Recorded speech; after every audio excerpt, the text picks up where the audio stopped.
Have you ever wondered why the tension between Israel and Iran feels so deep, so eternal? This isn't just a modern political feud, it's a clash written in the stars, foretold in ancient scriptures, and rooted in a family drama that began thousands of years ago. What if I told you the key to understanding today's headlines lies in the story of two brothers, one promise, and a divine covenant that split history in two? In this video, we're going beyond the surface, beyond the missiles, the threats, and the geopolitics to uncover the spiritual war that has raged since the days of Abraham. This is a story of betrayal, blessing, and a battle that will culminate in the final days of human history. If you've ever felt the world is teetering on the edge of chaos, this is why. 1. The family feud that shaped the world. The conflict begins with one man, Abraham, the father of nations. God's promise to him was clear: through your offspring, all nations will be blessed. Genesis 22:18. But Abraham's descendants didn't unite, they divided. Ishmael, his firstborn son through Hagar, was a child of human impatience. Isaac, the miracle son born to Sarah, was the child of divine promise. This wasn't just sibling rivalry, it was the birth of two destinies. Ishmael's lineage would become the Arab nations, fierce and numerous. Isaac's lineage would birth the Jewish people, the custodians of God's covenant. God blessed both sons, but the covenant, the spiritual inheritance, passed through Isaac, and that decision echoes in every rocket fired, every war waged, and every prophecy unfolding today. 2.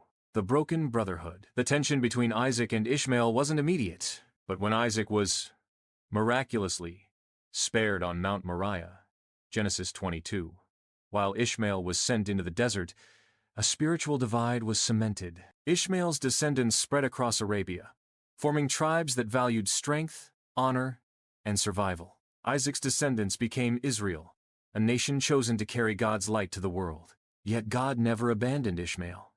He promised to make him a great nation. Genesis 21:18. But there was one critical difference. Isaac's line would bring forth the Messiah. Ishmael's line would become a rival kingdom. This is the real reason the Middle East is a powder keg. It's not just about land, it's about which bloodline holds the divine mandate. 3. Persia's prophetic role. Fast forward to ancient Persia, modern-day Iran. The Bible mentions Persia repeatedly, but one passage stands out. Ezekiel 38:5, where Persia allies with Gog and Magog in a catastrophic end, time's invasion of Israel. Why does this matter? Because Iran is the only modern nation explicitly named in Bible prophecy. Its leaders have repeatedly vowed to wipe Israel off the map. This isn't just political rhetoric, it's spiritual warfare. When the Islamic Revolution erupted in 1979, Iran didn't just change governments, it declared war on Israel's very existence. The Ayatollahs didn't see this as politics. They saw it as fulfilling Islamic eschatology, a final showdown between the sons of Isaac and Ishmael. 4. The battle for Jerusalem. At the heart of this conflict lies Jerusalem, the city where Isaac was bound, where Jesus was crucified, and where the temple will one day stand again. To Jews, it's the eternal capital of God's covenant. To Muslims, it's the third holiest site, claimed through Ishmael's lineage. But here's the explosive truth. Jerusalem is mentioned over 800 times in the Bible and 0 times in the Quran. The Islamic connection came centuries later, when Muhammad redirected prayer toward Mecca after Jews rejected his claims. This is why Jerusalem isn't just a city, it's the prophetic stage for the final battle. And Iran's obsession with destroying Israel isn't just hatred. It's a rebellion against the God who chose Isaac over Ishmael. But how did this ancient feud explode into the modern world? In the next section, we'll uncover the 1948 miracle, the rise of Islamic extremism, and why 2025 could be the year this conflict reaches its boiling point. We've uncovered the spiritual roots of this conflict, the divide between Isaac and Ishmael, the rise of Persia in prophecy, and Jerusalem's sacred stakes.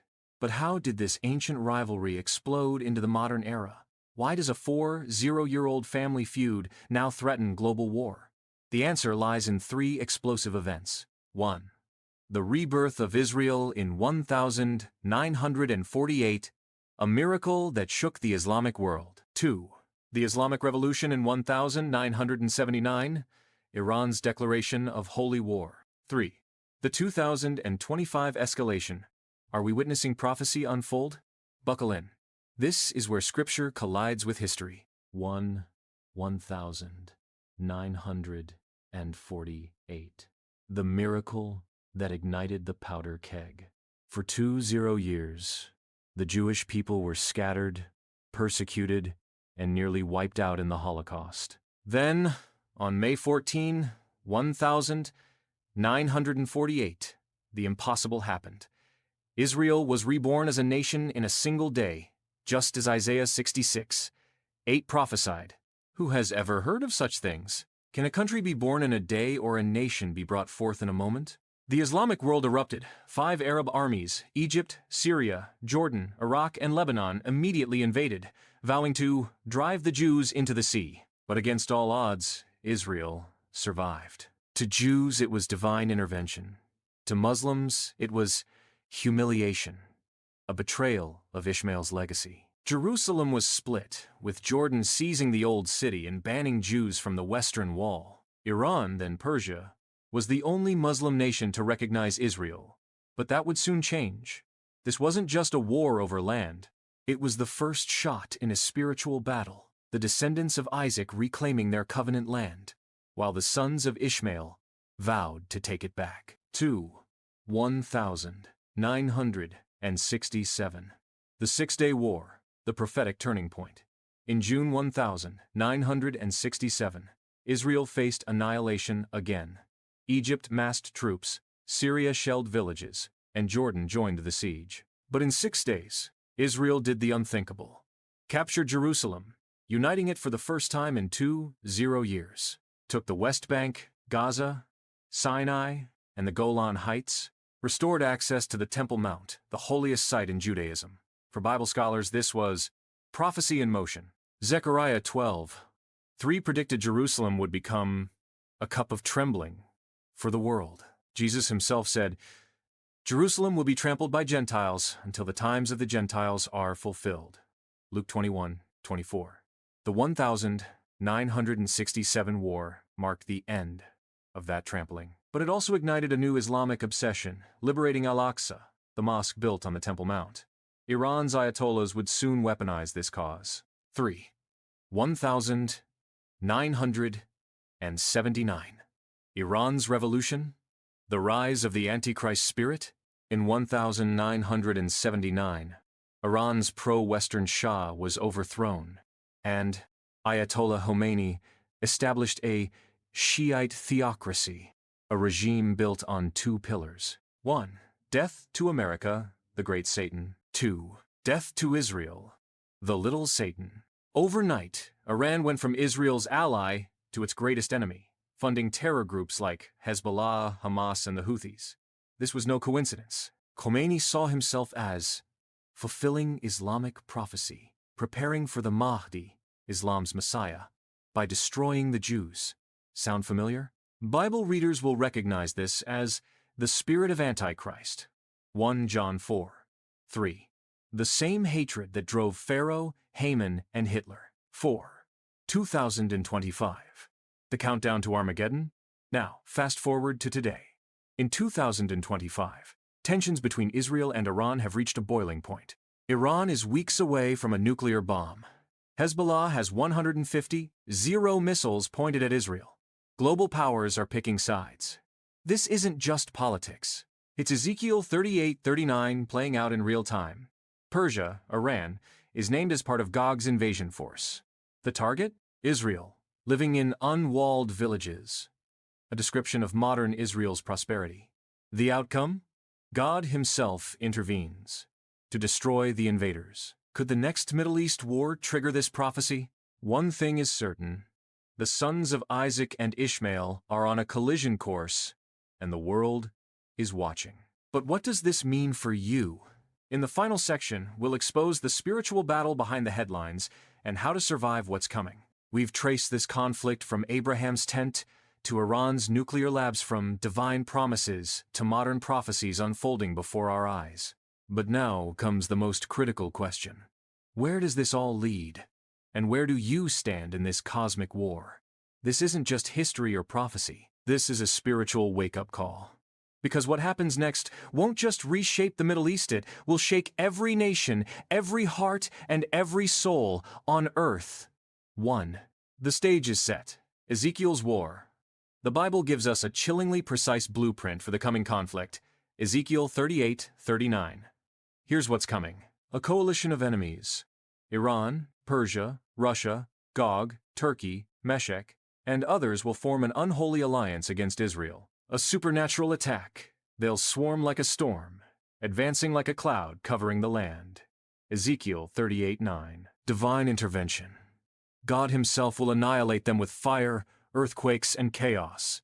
Every man's sword will be against his brother.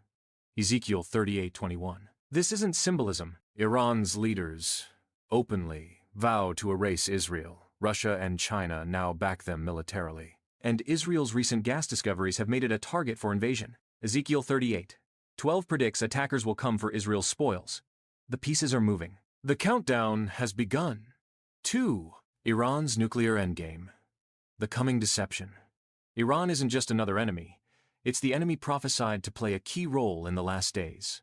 Daniel 11:40-45 describes a king of the north, traditionally linked to Persia, Iran, who invades the Middle East.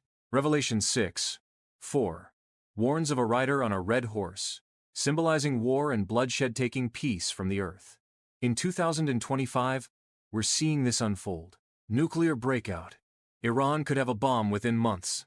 False peace. A global leader, the Antichrist, may broker a temporary truce. Daniel 9:27. Only to betray Israel later. The Mahdi factor. Shiite Islam teaches that their Messiah, the Mahdi, returns after global chaos, meaning Iran's regime may want war to hasten his coming. This is bigger than politics. This is Satan's final attempt to destroy God's chosen people before Christ returns. 3. Jerusalem. The trigger for Armageddon.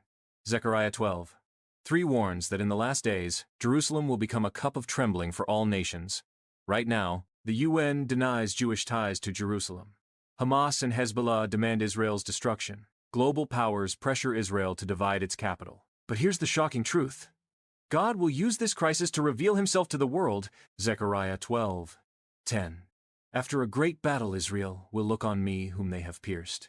A prophecy of Jewish recognition of Jesus as Messiah. Revelation 16:16. The nations will gather at Armageddon, Megiddo, Israel, for the final battle, but Christ will return to crush them. Revelation 19:11-16. This conflict isn't ending in a peace treaty. It's ending in divine judgment and redemption. 4. Where do you stand? You're not just watching prophecy, you're living in it.